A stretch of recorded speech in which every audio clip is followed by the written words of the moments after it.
من الأخطاء المنتشرة بكثرة عند الناس، قبل الإفطار بيقول اللهم لك صمت وعلى رزقك أفطرت. هذا لم يرد في السنة أبدا يا إخواني. السنة والصحيح عندما تفطر تقول بسم الله، ثم تفطر وتاكل وتشرب، وعندما تنتهي تقول الحمد لله، ذهب الظمأ وابتلت العروق وثبت الأجر إن شاء الله.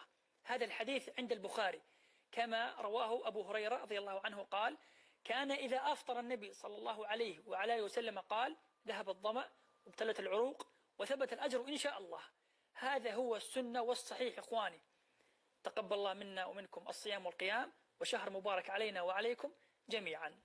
الصلاة على النبي صلى الله عليه وسلم الثابتة في كتاب الله تبارك وتعالى: إن الله وملائكته يصلون على النبي يا أيها الذين آمنوا صلوا عليه وسلموا تسليما، صلى الله عليه وسلم.